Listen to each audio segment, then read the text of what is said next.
Hi, everyone. Thank you so much for joining me today. I wanted to give a brief update on the channel and then just talk about a short topic as well.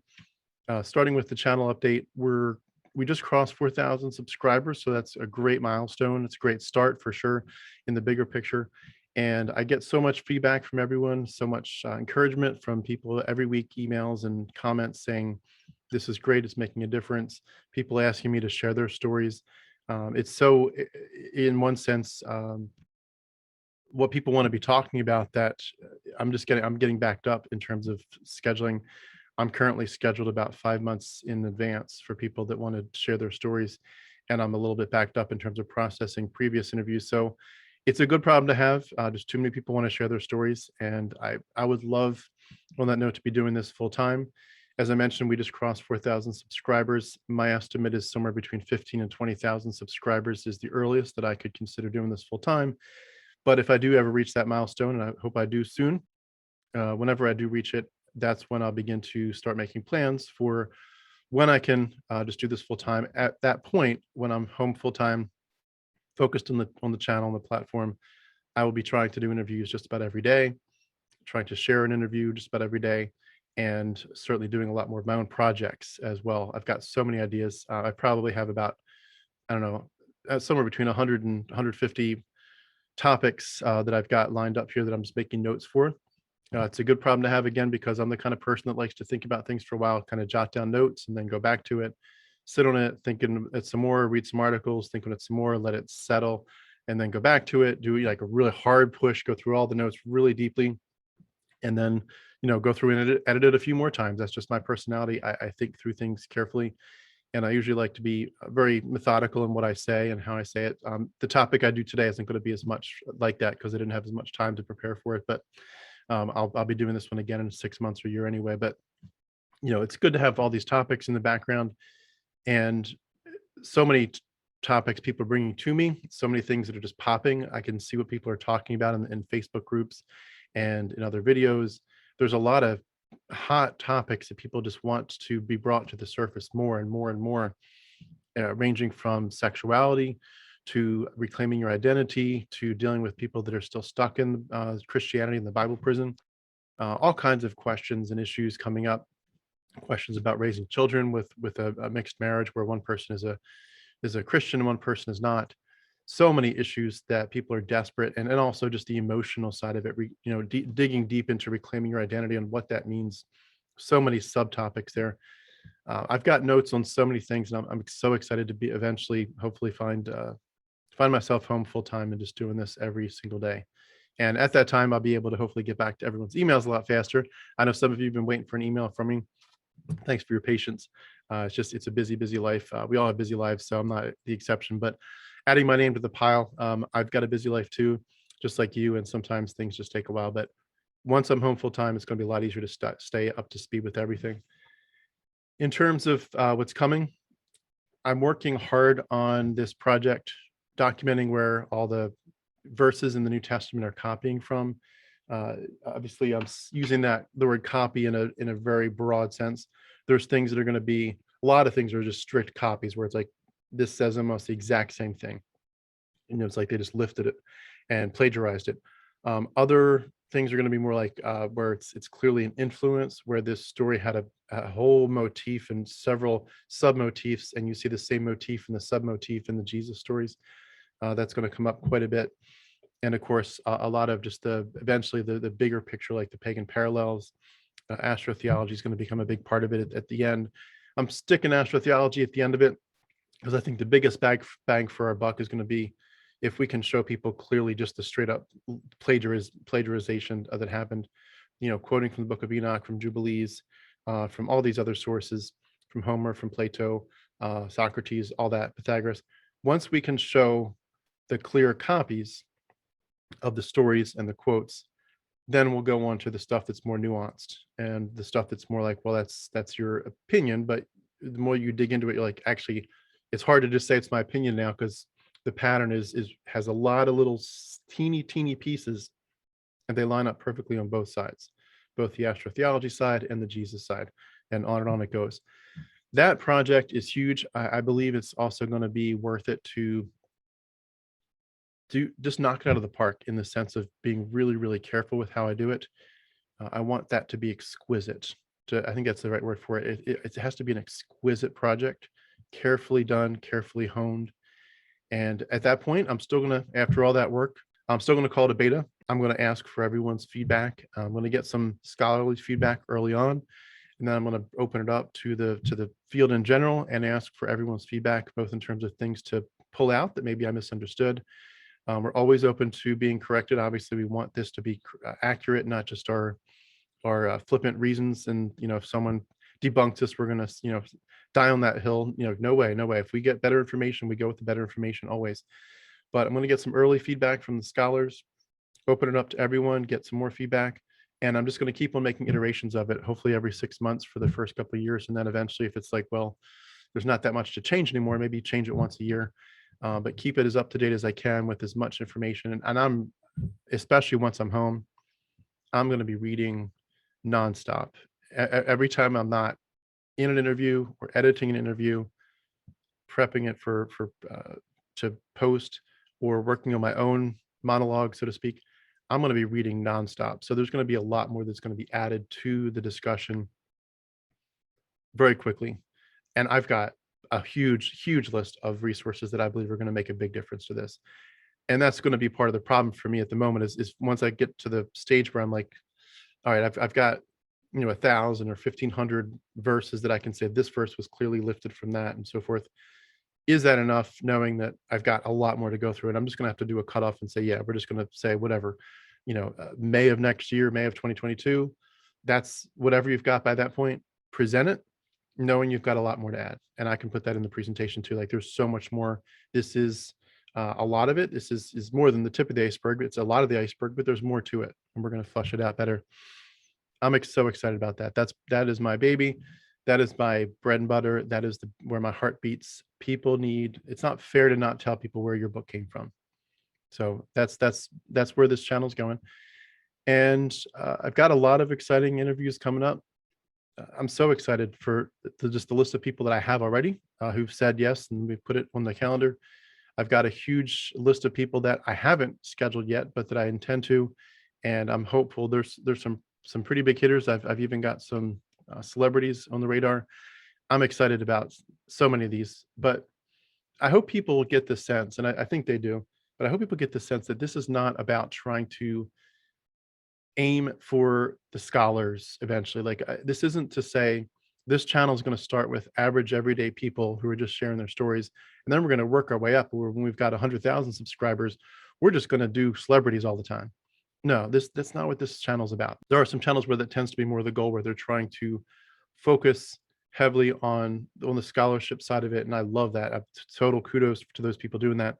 But this channel is going to be partially about that, but 80% of it's going to be about people just sharing their journeys, because there's power in stories. There's so much power in these stories. People need to know that other people are going through the same thing you are, that you're not weird, you're not different, you're not alone. You might feel like you're kind of in the closet with your lack of faith. And it's so hard to go through some of these journeys, but we are going to let the world know. We're going to let the world know that you're not alone, and we're a community, and we love each other. We're going to build each other up. We're going to equip each other better than ever. And I've said this before, but we're going to put this information, especially this big project. I used to call it my Enoch project, but it's blown way past just Enoch. But this project to document where the New Testament's coming from, we're going to put it on a silver platter. We're going to get it refined and honed, and then we're going to work on the simplicity to say, what if this is right? It's correct, it's absolutely on target, but it's hard for someone who's never heard of it before to understand it on the first pass. How do we resolve that? We want this to be about your experience as a person who's trying to restart your life, hit the restart button. That what one of your biggest needs is to just get informed, to say, what was I stuck in? What was this thing called Christianity? What is the Bible? What's the bigger picture? What happened in history? Because I was told this is what happened in history. Now I find out there's a lot of different pieces that I wasn't told, and the pieces that I was told about, I think they were manipulated in terms of the way you explained it. My goal is just to do my absolute best to help equip the most people with the best information in the way that's easiest to digest and then to share it with other people. Our goal is to help people escape Christianity and to start to live their lives for the first time ever, and to see that there is so much beauty in living a life without mythology. So that's where our channel update is for today. I expect to have a lot more in the next few months. I'm really excited about the early 2022. I know, the holiday season is almost upon us, the end of 2021 here, and so there's going to be some delays here or there, but I guarantee you, and I promise you, especially for those who are supporting me financially, I make this pledge. I am on this all the time. If you could see me, I'm often up at 1 and 2 in the morning reading Plato, reading Plutarch, reading Josephus, reading Philo. I'm in this. I mean, even late last night, I was up half the night reading half of the Bacchae again. I'm in this, and I'm serious, and we're going to make a difference.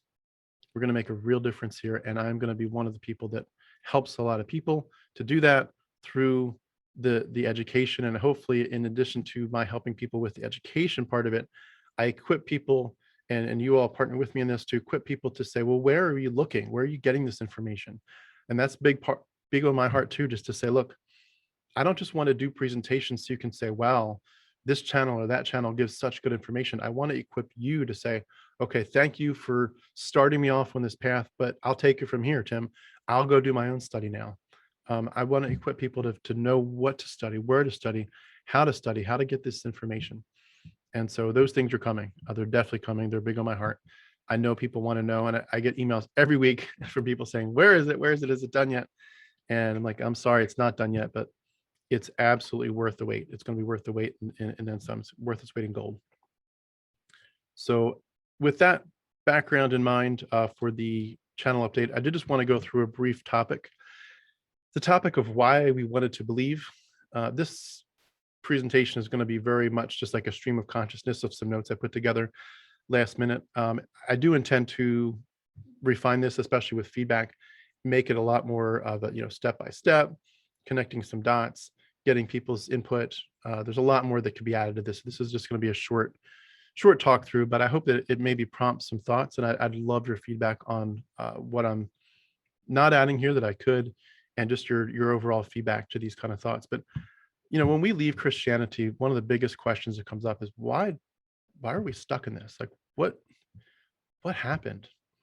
When we leave, it's like a switch flips, and we couldn't go back if we wanted to. Like, we've seen too much, way too much now.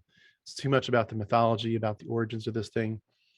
And it philosophically begins to unravel. You're like, wait a second, God put a snake in the garden, the enemy of their souls, to tempt them. So is God at fault for doing this? Couldn't he have protected his own children and kept the serpent, Satan, out of the Garden of Eden? God creates people knowing they're going to burn in hell. Why didn't he just not create them or forgive them? Even current day stuff, why is God letting 2-year-olds die of cancer? Endless stuff. And while we talk about it and we celebrate the success of the channel, 20,000 kids died of starvation last night. It's like, come on, there's some serious issues here. And it begins to unravel to a point where we say, this doesn't make sense. Christianity doesn't sound right anymore. But when we're in it, it did. And so it really helps me to think through why was it so hard to see past the veil? Why was there so many scales on my eyes as a Christian? Or why were the blinders on so thickly? And this transcends just this topic. We look at people, why are there so many people in the political realm giving us or even in, medical discussions these days, people that are so blind to stuff that's so obvious. And it breaks our hearts. I mean, some of us have parents and loved ones neck deep in this stuff, whether it's religion or medical stances or political stances. But I'm going to focus on the religion side today, of course. Why we wanted to believe. Again, this is just a little list. There's a lot more we could add to it, a lot more we could flesh out on each point. But I hope it stirs some thoughts for you. Part of this, I'd say, is I'm saying why we wanted to believe, but of course I'm saying it mostly in a sense from why I wanted to believe. But I'm adding some thoughts from different feedback I've already gotten from people. One of the biggest reasons that we wanted to believe is just our loved ones believed it. It's part of our family culture. It's part of our family DNA, our traditions, what we stand for together. as in part a country. We have the words "In God We Trust" on our money. We say the Pledge of Allegiance. All these things we swear people in a Bible, which is crazy to me that think we do this, still do that. But it's part of our culture. It's part of our family as a nation. It's part of our family as a actual family for many of us. Uh, it's hard to break traditions when our loved ones and the people that mean the most to us, that raised us and that we grew up with, say, "Yeah, I believe this wholeheartedly." It's really hard to say, "I think I'm questioning that. I think I don't believe that anymore." It's incredibly hard to step away from that. And of course, the fact that our family or our culture or our nation at one point or pastors, the fact that someone believes something has nothing to do with whether or not it's true. And if we know that if we grew up in a different nation, in a different culture, that we would have the same exact responses to a different set of traditions, a different religion. We'd all be talking about this God or that God or these gods, those gods, just purely because of where we were born. But most of us that I'm probably talking to are born in America, United States. And so we, those of us who have fallen under that umbrella, a lot of us are used to this idea that this is, a good American believes in Jesus. Um, and certainly our families drilled that into us. And so the second point with that is that it made total sense to us. We wanted to believe because it made total sense to us. That, of course, was due in large part to indoctrination and brainwashing. When you're taught something at an early age, it does make sense to you. I mean, that's what you're presented with. And we have a natural respect for our parents and teachers and elders. And we have teachers that we thought were solid, that were wonderful people that would never lie to us, never misrepresent the truth, never leave out important facts. And they earned our respect as the teachers that loved us and instructed us. They seemed brilliant. And we earned their respect when we agreed with them and kind of said it back to them, as you do. It just creates this whole structure where that makes sense. And to buck that system is very, very difficult. Of course, the big one is the fear of death, the sting of death. We all either know someone who died or we've been to funerals of our loved ones where it's, some of us, it's at a distance. It's just like, you haven't been to too many funerals in your life. Others have faced it, far more than their fair share. And they've had a lot of death. And it's just like, this just sucks. My loved ones are dead. And is that it? Especially when they died young, like, so and so died at 15 or 20, 25, like that. Just, isn't there more to this story than that? And we're afraid personally, of course. We're afraid, like, I don't want to die. I don't want that to be the end. I don't want it to be ashes to ashes, dust to dust, and nothing else. Um, I know my body's ashes to ashes, dust to dust, but I'd like to hope there's some part of me that's more than that.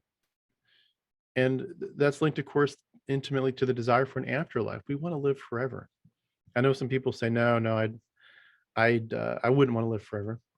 I've said before many times, I'm not one of those people. I would love to live forever. I understand all the arguments people have said about why it would get boring. I don't think I would ever get bored. I've never been bored a day in my life. I've never been bored a minute in my life. My brain is firing at 1,000 revolutions per minute.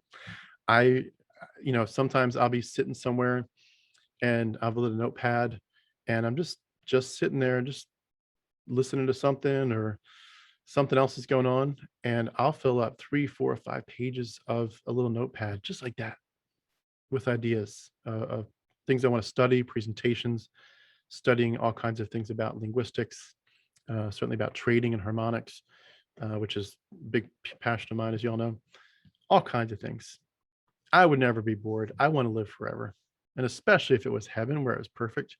And I've heard people say, oh, but it would be boring because you could never really there's no bad day. So that when you have no bad days, the good days don't really contrast to it. I'll take a gazillion good days upon a gazillion good days anytime. I wanted to live forever.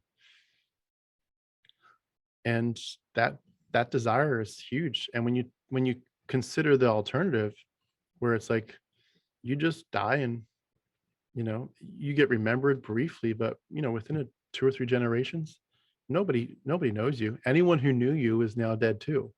So unless you were like a president, and even then people just know your name, they don't know you. 3 or 4 generations down. So you're going to die out. You're going to be part of this story for just a blip on the radar, and then you're gone. The idea of leaving an impression, um,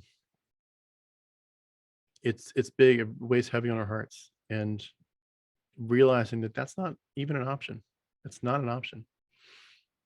It's heartbreaking for us, especially when we're told from the beginning, you don't have to worry about it. You're going to live forever. It's a sealed deal. We want to find a forever home. That's my next point. We talk about that with animals, obviously getting a forever home when they're adopted, pets. But in a much bigger sense, we want a forever home. Some of us who aren't in a physical home where we think this is a good home for us. Like maybe you're in an apartment, or some kind of small home, or you're in a place where it just doesn't feel like you're in a place where there's a lot of row homes all together, and you're like, I'm like a farming kind of person. I want to be out where there's nature and a farm. I want sheep and goats. And you're in a row home, and you're like, this just isn't my forever home. I don't feel like I can thrive here. This isn't me. um, Whatever that looks like, you want that forever home here on earth. You want to be able to say, can I ever get enough money together to pick where I live and how I live? And in a much broader sense, you're like, I want to have that forever, that castle, so to speak. I want the place that just totally represents me, that represents the choices I've made, my personality, but that's also a haven for me. It's a place I can just go and rest and be quiet and be happy. Where just going out to your back porch is a place that just, it's so healing. It heals you to be there, to think. We look at pictures, that come through our social media feeds, and we see someone post a picture, I was at this lake or this beach, and you just think, wow, if I could somehow incorporate that dynamic into my life all the time, I feel like my level of peace, my level of being able to think clearly would be so much better. And we yearn for that. We want a forever home. We want to have that, not as a once a week vacation, or once a year vacation for a week. We want that to be part of our lives.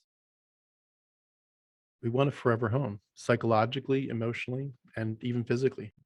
And so when we realize that we don't get that, it's so painful. We certainly want answers to life's questions. Why is there something rather than nothing? Why am I here? What is my purpose? Why are there different seasons of life? Why are there different epochs of history? Where are all these epochs of history headed? Where am I going when I die? Where are my loved ones going? Where are they now? The desire for answers to life's questions drives us, heavily drives us. And to think it's more mystery, it's more question than answer, that the answers aren't really there to a lot of these questions, it just doesn't feel right to us. It's like, oh, I want some answers. I got to have answers. I got to know why I'm here. I got to know, I know that the chances of my being here were slim to none, but the parents that I had just happened to meet at the right time. They came together. The fertilization happened to happen at the right time. Healthiness happened enough that I was able to be born. All these, gazillions of chance things happen, and I'm here.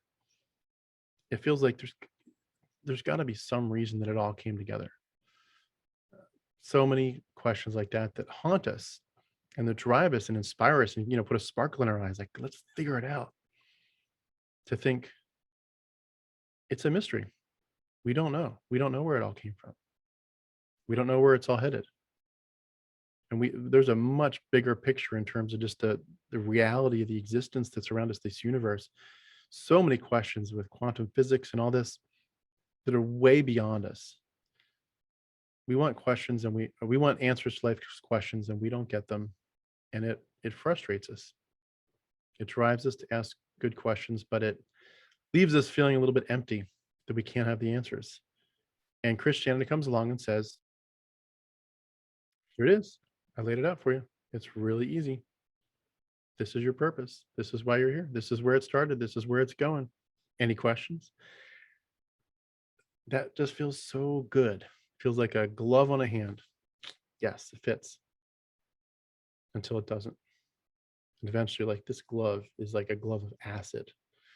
this glove doesn't actually fit. It felt like it did at first, but it's a glove filled with acid. In addition to that, we have this desire for peace. All these questions that come up in our hearts and minds about why we're here, where we're going, that we just talked about, but even just the emotional storms of life. We're tired of being anxious. We're tired of the anxiety, not knowing if our health is going to be okay, uh, not knowing if we're going to be loved and we're going to be okay financially, and all these questions. We want times of refreshing from the bad days. We want some really good days. We want peace. And of course, in the broader community sense and of our world and countries, we want peace for the world. We want to end the wars. We want people to live in peace and be able to thrive, especially thinking about the children, growing up in war zones. We want that to be over. Our desires for peace, and to think Christianity says God is going to bring true peace, the only peace. We wanted that. We don't want wars. We don't want bullets to fly. We want people to be able to be neighbors again, and we want it as soon as possible. We want hospitals to be uh, rarely full. We want people to be healthy and not going in there because they've been wounded, or because they can't get medical care because of some issue. We want we want people to thrive on a grandest scales, and for people to look at Christianity and say, there's one way this can happen. Jesus has to take over. Apart from that, sinful mankind is never going to stop fighting. That's huge in our hearts. Another big reason is we wanted strength. We feel weak. We feel like we can't step up to the plate always. We're not strong enough to do what we always want to do. We feel like we're not always courageous. We wanted strength, and we've realized God is our strength. He's also like the stronghold. He's our bastion. He's our fortress. A mighty fortress is our God. And the strength and the stronghold aspect of Christianity, like, we are founded on the rock. We're not on the sand, we're on the rock. That made such a difference. We wanted that strength, that fortitude. We wanted to know, in a sense, that if we're fighting, God's right at our back. And in the biggest sense, he's actually even in front of us. He's the one really fighting. We wanted to figure out the mysteries of life. There was these hints you get in the Bible of what heaven's kind of like, what the angels and the seraphim and the uh, all cherubim and all these other divine figures are like. You get these cool pictures in Ezekiel and Daniel and certainly Revelation about what heaven's like, and you just think there is like a whole world of divine stuff going on. Some of it interacting with our world, some of it not, but there's just like a whole world of stuff that's so cool. The bright brilliance of the glory of God and all the ways that he's orchestrating stuff, and all of his ministers and warriors doing things to accomplish his will. We want to know the mysteries of the divine. And this sense too that we thought God was kind of had like a council, like he was talking amongst himself with Jesus and the Holy Spirit, together, the Father, Son, and Holy Spirit. Like they're doing these plans for the best way to redeem humanity, and that these private conversations in the Godhead, that he's going to reveal some of that to us and say, I'm going to pull back the curtain and let you see what we've been doing, and to realize, wow, like that's what you were doing. This is so cool. God, thank you for being willing to do these things, and now thank you for sharing. Now that we're in heaven, thank you for sharing with us what was going on behind the scenes. That we would worship you anyway, but now that we see, number one, like Job, we repent in dust and ashes, forever questioning you, and we give you glory and praise. Thank you for being such a wise and brilliant God. But those mysteries that we expect to understand a little bit more of in heaven, we wanted to figure them out.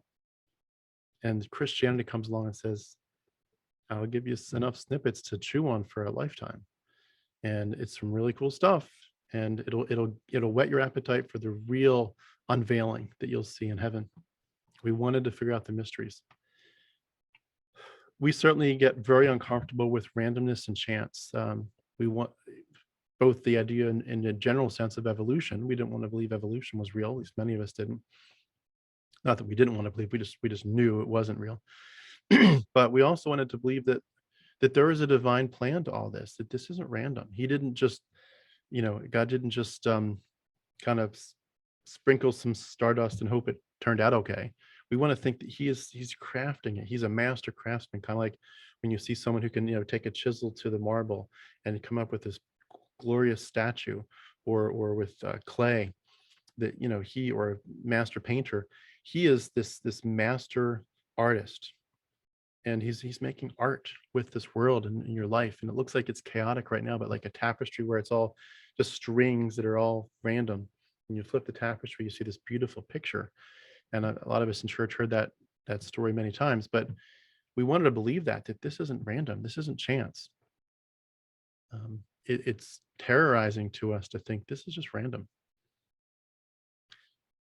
You could have been here, you could have not, you could have been killed early, you could have been killed 1,000 times, 1,000 ways. You're still alive, but you know, randomness and chances are good that you'll be dead when you don't expect it, blah blah blah. All these ideas that just, they can get you in shackles emotionally if you're not careful. When we had a sense of, you know what, you don't have to be afraid, God's got you. There is a master plan, and it is more masterful and more of a plan than you could imagine. He is a master poet, and he's had a gazillion bazillion years to figure this out. He didn't need it, but if you could see it that way from a human perspective, he's had so much time to figure this out. He knows what he's doing. He could see theoretically every single possible way that your life could go, and he has crafted these different things. And of course, it gets very dicey when you talk about God's perfect will versus his um, permissible will and all that, and the ways where he says, or his acceptable will. Well, where does God's will fit into all this? But we still kind of clung to some version of God's in charge, and he's going to make it good. We wanted stability and permanence, and even riches that extends beyond our death. I mean, we work till we're whatever, 65, 70, 75, and then live a few more years, and then someone else inherits our wealth. That's so frustrating. We wanted this sense of we're working and building towards something that we ourselves get to enjoy. There's some kind of stability and permanence, some kind of riches, not just physical riches, but like riches of being, riches of that you are creating a foundation for the next generations, and that foundation, you get to enjoy it and see the fruits of your labor. And instead, the thought of, no, you're gonna labor and someone else will see the fruit of it, like Ecclesiastes talks about. It's very frustrating, and such a beautiful promise to say, no, you'll see it. What you're doing will there'll be a short period where you'll kind of go into the dark night, so to speak, as you're going to the end of your life, and then bam, the glories of heaven and that permanence, the stability of what you've done will make a difference for eternity. It was a beautiful promise. Certainly in that sense related, we wanted to believe in something bigger than us, a bigger cause, a bigger story, a desire even to look outside of ourselves in an altruistic and humble sense, and to say, I recognize the world does not revolve around me. There is something else going on here. There's a big story. I'm a very small piece in a very large puzzle, but it's a puzzle that is crafted by a loving creator and father. There's something bigger going on, and I love that I'm a part of it, even though I admit I'm a small piece of it. I'm not going to be some prophet, priest, or king of Israel. But I'm going to, if there's a temple and I'm going to be one of the stones, I may be a little stone, but I'm going to shine. And I love that I'm part of this temple. That was so seductive to us. And in that sense, we wanted to see the resolution of the story of humanity, the denouement. Like, where is this all heading? This is like a story or a poem. It's epic. It's glorious. There's such cool stuff that you kind of get glimpses of, and you're like, oh, is it here? Is he coming back yet? Oh, not yet, not yet, not yet. Wait for it, wait for it, wait for it. Bam, here he comes. We want that resolution. We see it, we get that semi-excitement in movies that we watch. Some movies just pull those strings, and sometimes with even songs, the idea of God's going to restore the years the locusts have eaten. There's so many songs that have that theme to it in the church, where just trust God. He's going to make this right. He's going to pierce through the darkness. and make the wrongs right. He's going to give you hope and love. And he's going to change this story. If it looks like it's the story's getting darker and darker and darker and darker and scarier and worse and worse, he's going to come through in blazing glory and make it wonderful. There's a wonderful ending to this story. And kind of like C.S. Lewis would have said, and you're going to realize that it's not even the ending of the story, that what you think is the glorious ending of the story is actually just the end of chapter 1. And there's another chapter after it that gets better, and another that gets better, and there's always another chapter that gets better and better and better. And just when you think this chapter could never be topped, there's another chapter that gets so much better. How does God do it? Amazing stuff. That's what we thought. We want to see the story.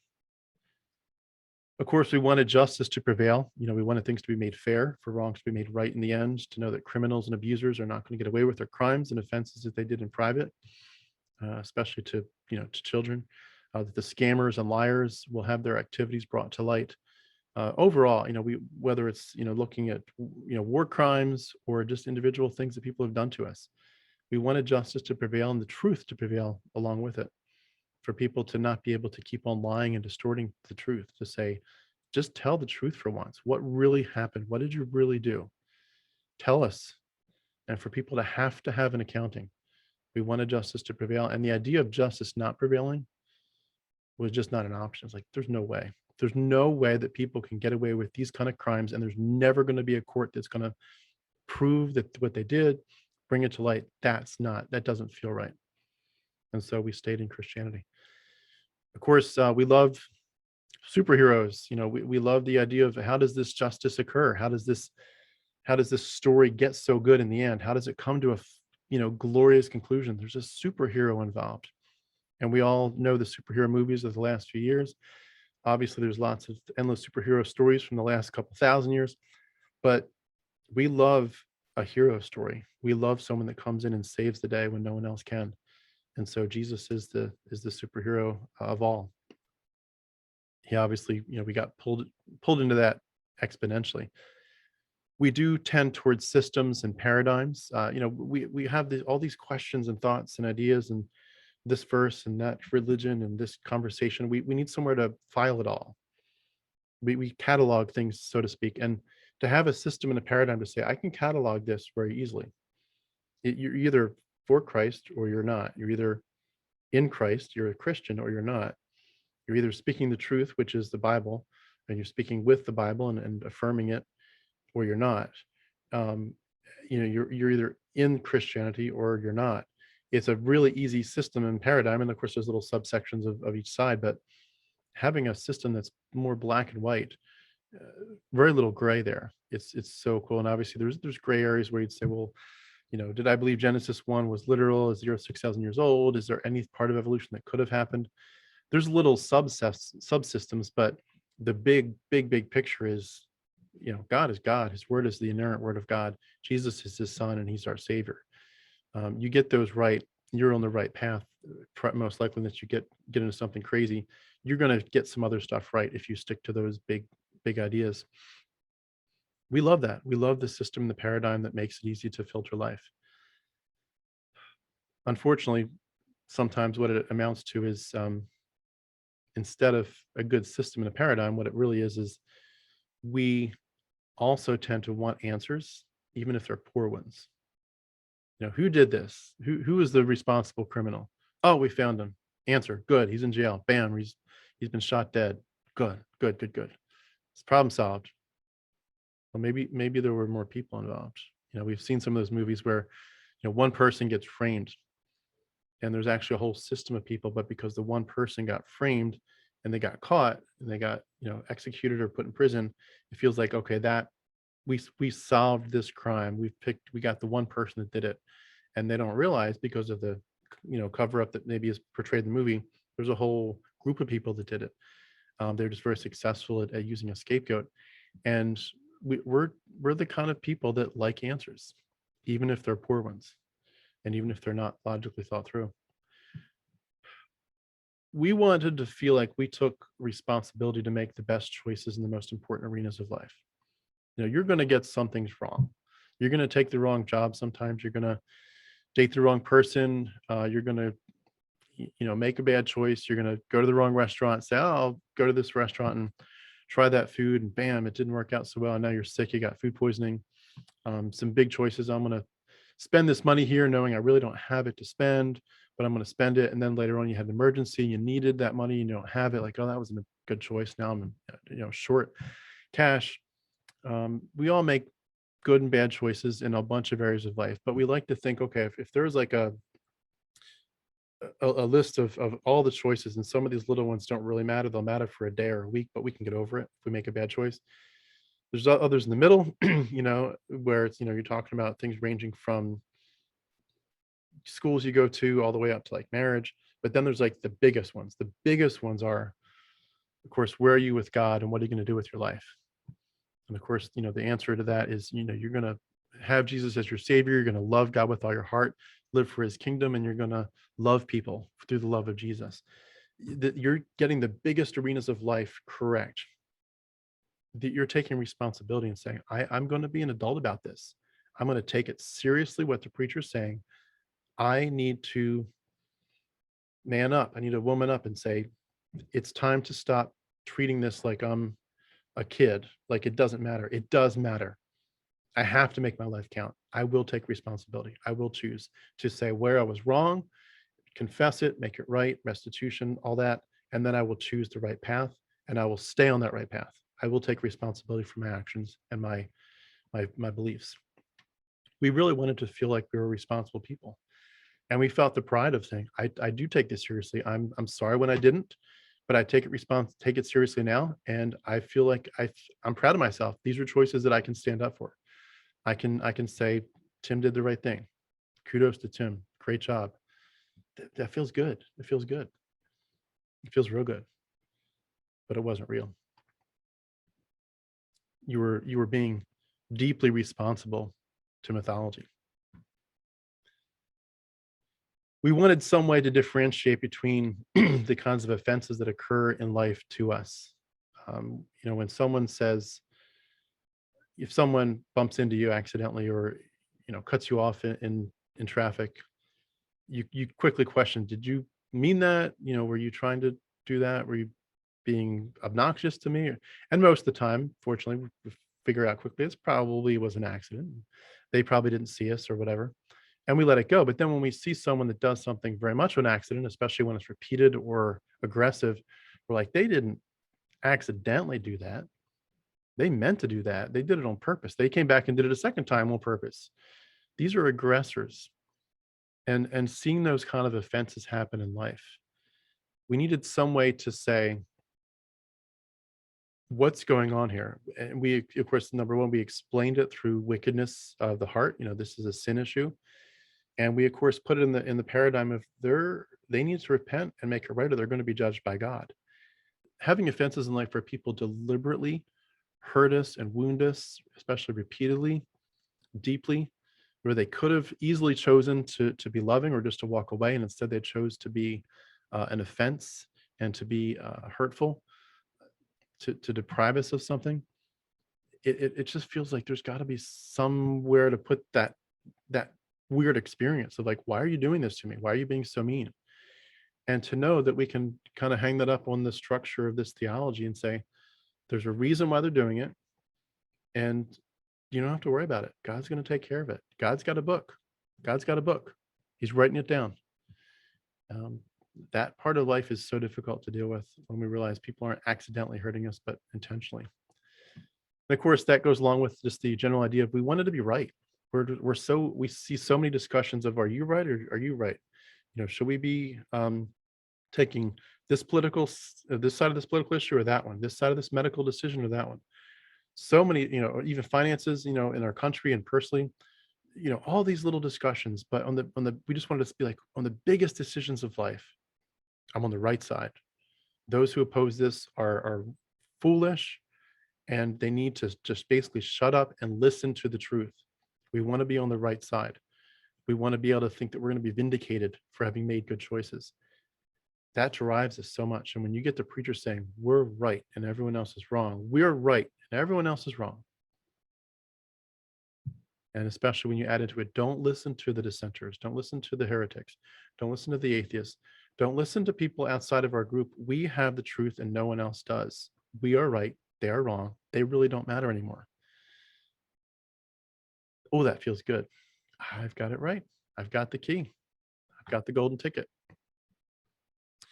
Certainly the desire for community and social identity, to be in the correct group or tribe, to think, we've got the truth, like I said, but also the other tribes are bad. They're worthy of being written off. And also the idea of I feel safe around people like me.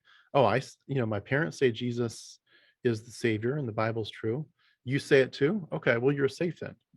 Oh, you just say it too? Okay, you're safe then. And we develop who's safe and we say, okay, anyone outside of that is not safe. They're probably bad. They're distorting the truth, obviously, because if they knew the truth or they were willing to bend their knee to the truth and repent and obey God, they would agree with us. They don't. So they have a problem, and I don't want to be near them. I want to be in the right group with the right social identity, and I want to be able to rejoice and be very proud, even arrogant, was the way it came across. But I want to be proud that this is us. We're the right people. If you want to be on the right side, join us. Otherwise, you're on the bad side. These common beliefs and values and traditions and expectations and stances, they help us to kind of cement our community in and to write other people off so well. Um, we love stories.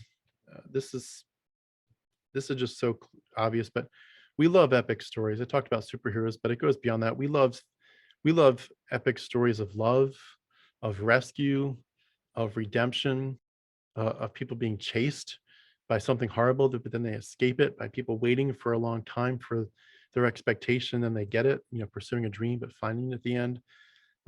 Stories of everything being lost and all hope is gone. And suddenly in the darkest moments, the light and the hope comes pouring through like the light through the clouds after a storm. We love epic stories. We love to think that there's something glorious going on. And when you kind of like I've said, I want my project about the origins of the New Testament to be exquisite before I publish it on the channel. We want to sense that there's an epic story that God's writing, and it is exquisite. And it's going to have some surprises, but the surprises are going to delight you, and they're going to pull you back in and think, I should have never doubted. I should have never thought that the darkness was all that was going to happen here. That the bad guy was going to chase the good person, and that they were going to win. It's like, no. The person that's trying to escape is going to escape, and the tables are going to be turned. Everything will be made right. Hope will be restored. And this will be a cool story in the end. This will be the kind of story you'll want to read over and over and over. The kind of story where when you go back and read it a second and third and fourth and 100th time, you'll pick up something new and you'll think, oh, wow, that's cool. Look what God did. Again, the C.S. Lewis concept, the story goes on and on and on, and every chapter gets better than the last. We certainly, in that sense, in terms of a story, wanted to feel like our story was escaping the mainstream. We wanted to feel special, that we knew that there were two paths. There's two roads. One is very wide and goes to destruction. One is very narrow and goes to life. And that we were on that special small path that escaped the mainstream. That we were different, and that as sad as we are for the people that didn't make it, we can at least rejoice and delight in the fact that we did, and hopefully that we brought some people with us on that narrow path. In the sense of the stories, we wanted to believe in redemption and restoration. It certainly starts with the idea of this being a story, but just even personally, we wanted to think there are so many times in life where something feels lost. The relationship is broken, money is lost, house is broken down. Certainly in the biggest sense, the most important thing, people, their relationships don't stay strong, and it breaks our hearts. And we want so much to believe that there's going to be a day where these hard, painful things, where we're alone and lonely and empty, that we're going to be finding ourselves kind of like the Bible talks about, a barren woman is going to be surrounded by her grandchildren. You were barren one time, and now you've got babies upon babies upon babies, just like you dreamed of. That God's going to redeem the brokenness. restore the years the locust has eaten. We delight in that sense to see people overcoming something significant, a horrible event, a horrible enemy, David and Goliath conquering the unconquerable, Moses with Pharaoh, the chariots chasing the Israelites, and the Reed Sea pours in on them and kills them. Just this idea of, we want there to be not just a victory, but a hyper victory. We don't want this to be a wave of God's grace coming in. We want this to be a tsunami of grace, or a tsunami of justice, a tsunami of truth. We want to just feel like there's this just overpowering change in what's happening in our lives and in the world.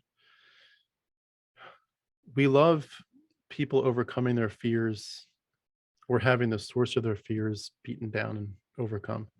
Again, we love people overcoming their fears, or having the source of their fears overcome. We're such fearful people, and we've got good reasons to be. This world is not a safe place in many ways. So many fears, and to think I can overcome it, either because I'm just going to thrive, even if the fear that what I think is going to happen that could be bad, even if it takes place, I'm going to thrive anyway, or God's going to take away the source of my fear and make it okay. I thought that horrible thing that was coming for me, the horrible rainstorm that was going to wash my house away. Instead, it was a few drops, and now it's gone. And now it's a beautiful, beautiful day. I alluded to this before, but we wanted to make life black and white, not gray. We're sick of the gray areas. That's just the way our nature is. We don't want the nuance. Training ourselves to delight in the nuance is necessary, but it's hard work. And until you give yourself the freedom to delight in the nuance, to pursue it, and to say that the nuance has some really good things to say, we want to just stay in black and white. It is this way or it's this way. You are good, you're bad. You're for the Bible or you're not. You're for Jesus or you're not. You bow your knee to him or you don't. You repent or you don't. You're covered by the blood or you're not. It's really, really easy. It's really black and white. You agree with me or you don't. And realizing that no, there's some gray areas here. We can have different opinions, and it's okay. There's so much more I'm going to say about that. It's really, I'll keep my thoughts to myself for now on that, but that's a whole topic in and of itself. But we certainly, suffice it to say for now, we did want to make life black and white. We delighted to know that there's a parent, a daddy up in heaven looking down on us, loving us, protecting us, guiding us, sending his guardian angels, so to speak, available to us, saying, hey, I'm here. With my kids, they sleep in a room with their really cool triple bunk beds. And if they ever yell out, daddy, daddy, daddy, in the middle of the night, I come running. Hey, what's up? What's up? What happened? Oh, I heard a noise. Oh, I got to go potty. I'm thirsty. Just that idea. They know that they can speak, and I will come running every time, without exception. They will always be able to call me and I'll be there, as long as I'm alive, obviously. And to know that dynamic is also in a transcendent level. Whoa, what a cool thing. I got someone who's my ultimate safety net, loving me, protecting me, giving me wisdom, always there to help. That idea, there's a higher power. There's a higher power above you, and it's doing some really cool things, both that you see and behind the scenes, to make your life what it should be. You don't feel like it's just wandering without purpose. He is doing great things to keep you on the right path and to make your life shine. The alternative to Christianity is, of course, painted in a very bad light. And that's one of the reasons that we wanted to stay and believe. Because when you paint the other side as immoral, wicked, demonic, foolish, the fool said in his heart, there is no God, misinformed, confused, atheists and non-Christians showed up, in the red on our heat maps. They were the bad guys. They were the people that were not just idiots, but they were like actually dangerous.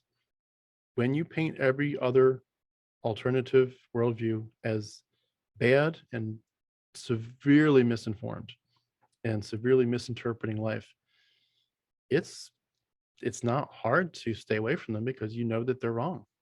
You know that the atheists have nothing good to offer. You know that their worldview is empty and that they don't really know what they're talking about. So why even entertain it? Why talk to them? Why listen to them? That, of course, comes with the another side issue is the fear of being an apostate, fear of being a heretic. I don't want to fall away. I don't want to have a cold heart. I don't want to make a shipwreck of my life. I don't want to waste my life. I want to make my life worth something. I want to get to the end of it and think, well done, good and faithful servant. I don't want to fall away. I'm terrified of having all this truth and saying, but God, I don't believe you, or I want something different, or this isn't sufficient. That idea terrifies us. And the idea of the ramifications of it, both before God, like God does give you grace, but his grace is measured. He will say, please come to me, please come to me, please come to me. But eventually he will say, enough. I'm cutting you off. It's very clear in scripture. He cuts off Israel. He cuts off Christians. You cannot push God around as if he's a pansy and say, God, I'm just going to do my thing and I hope you'll deal with it, but I'm going to get away with it one way or the other. God says, you think you are, but you're not. And eventually the day of reckoning comes and he says, time's up.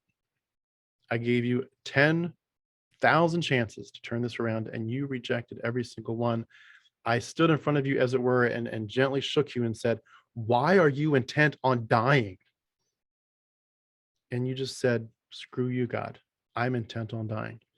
And God says, if that's really your wish, if you really have a death wish, and after all these chances I've given you, you just will not bend your knee, then fine. I will reward your cold heart with a hard heart, just like I did with Pharaoh.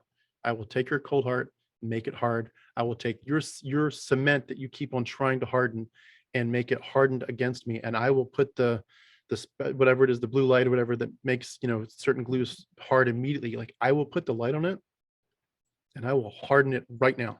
You were done. This conversation's over. You are now an apostate. You are out of the kingdom permanently. When you're in it and you think it's real, you don't think it's mythology, that will shake you to the core. I cannot have a cold heart because I'm in danger of being hardened. God rewards coldness with hardness. So many of these, like, we could dig into deeper, and I hope you'll give me feedback for other things I'm missing here. I do want to revisit this in 6 months or a year. There's so many reasons we didn't see past the mythology. So many reasons we just wanted desperately to believe. But I encourage you to think through these, not because it's important to try to reopen old wounds, but I think it's really critical for us to say, what was it that led us to be stuck in this mythology for so long? And number one, to say, can we make sure that we don't do some of these same mistakes again? Do we want to believe? Are we believing something because we want to believe something, or because it's true? We're believing something because our community says it, or because it's true? To avoid the peer pressure of anything that would say, I'm going to give you a bias in this direction. No, I want to eliminate my biases as much as possible. I want my only bias to be that I'm willing to go wherever the evidence leads, period. But in addition to that, trying to be more critical of our thinking, have less cognitive dissonance and more logic to the way we deal with life's biggest questions, more rationality. In addition, I think it's really important to grieve this properly. When you see someone that's in let's just use the example of a marriage where somebody is just constantly attacking them, saying bad things to them. Oh, you're horrible. You're mean. You're nasty. You're this. You're that. You're worthless. You're stupid. Whatever. We read these stories. We hear these stories, and we feel so bad for these people that are in this, where they're ignored, and there's ambivalence, but there's also aggression. Sometimes it's intense aggression. Obviously, sometimes it's physical, but more often than not, it's emotional, where someone's just kind of saying you're an idiot and you're worthless. And with their true psychotic people, they're saying things like, not only are you bad and worthless, but no one else is going to love you. So, I'll take you, but if you leave me, you'll be worthless because, you're so bad, no one else would put up with you. And, you read these horrible stories of people that have been given that kind of message for so long that when they finally get out, they need to really unwind this thing and pull the thread out and figure out what happened. Why did I believe these things? Why did I let someone tell me that stuff for so long? Why did I let someone deprive me of beauty and light? Why did I not think better of myself? Why did I not have more self-respect to say, I don't have to put up with this? But we didn't. We put up with so much. Put up with so much. And it's critical, in my opinion, to weed through these things, to work through them and say, what happened? Just, lay it all out. What were the stages? What were the steps? What were the thought processes? And to identify, why was I so weak here? Why couldn't I stood up for myself here? Why couldn't I have changed this story here?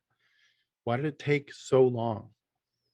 And as you go through this stuff, I think if you do it the right way, with whether you need a counselor or if you can do it with friends or just in your own heart, but if you can think through these things and do them and kind of put them to bed as you think through them, like, okay, I was afraid of being an apostate. I was afraid of falling away and of the fear of hell and so forth. I purposefully put that on the pile mentally of that was garbage thinking. That was so false. It came from, intellectually, it came from Zoroastrianism, from Greco-Roman mythology. You see it right there, Hades, Tartarus, right in the Greek of the New Testament. We know where this stuff came from, but I believed it. I believed it. I believed it. And I'm going to put it on that pile of this is garbage. And I'm going to mentally burn that pile of trash and say, I am done being afraid. I'm never going to go back to that again. List it out. Say, I'll never let someone treat me that way again. I'll never if someone ever says to me again, these horrible words, my hand goes up and say, I'm not even going to argue. We're just done. To have that against bad theology, bad philosophy is so critical. So think through them as my encouragement and give yourself the freedom to say, I will never return to such bizarre and horrific ideas, especially as they paint you in such a bad light, and especially as they tear down your identity, whether it's you as a person, your sexuality, whatever, and just how they paint your lovableness. So many people, I talked to a lot of people, but so many people deal with this question of, am I acceptable, lovable? Some people, talk about they lay awake at night at 2 a.m. thinking, why isn't my life better? Why am I not loved? Why am I lovable? Is there something wrong with me? We know where these ideas come from. We know so many of them come straight out of the Bible. You are wicked. Your best is like a filthy rag. You don't do anything good. Even your best is a negative. Anything you could claim as, this is my trophy, that's my trophy, I do good here. No, you don't. Bible. We can quote it chapter and verse. We know where these things come from. To put those bad ideas to bed and say, I am going to reclaim myself and my life and my thought life for the first time. And I will build my wall of protection so much that you cannot get those bad ideas in ever again. I'm better, I'm stronger, and those bad ideas will never win again. They will never dominate me. For whatever years of my life I've got left, I am in control now of my thought life, not people from the Bronze Age. They're not in control anymore. Or the people from the 300s AD who decided which canon you write. They're not in control anymore. I'm in control. My church is not in control. My parents aren't in control. My community is not in control. I am in control of what I think and whether or not I thrive and what I think about myself. Take that power back. Take the power back. You have the power, not them. Take that power back is what this is about. So think through it. And in the end, grieve what you have to and take your power back and think better thoughts than ever. So I hope that was helpful. I, again, love your feedback. I'd love to do this again in a while and do a much better job at it. But I just want to share some thoughts in my mind for today. Thank you all again for listening to that part. And thank you for where I started from with the 4,000 subscriber update. Thank you for being a part of this story. It is making a difference, and I hope to make a much bigger difference. We don't want to make a splash. We want to make a tsunami. We want this to overpower people with beauty and truth, and we're going to make a difference. We're going to help people escape. I get emails already from people saying, you were a major reason that I escaped. And I'd love to see that just increase exponentially. If I put 100 people in the kingdom, I'm going to take 100,000 back out. This stuff called Christianity is mythology. We're going to do our best to help that worldview come to a conclusion as soon as possible in our world. So thank you for your support. Appreciate it so much. Have a great day.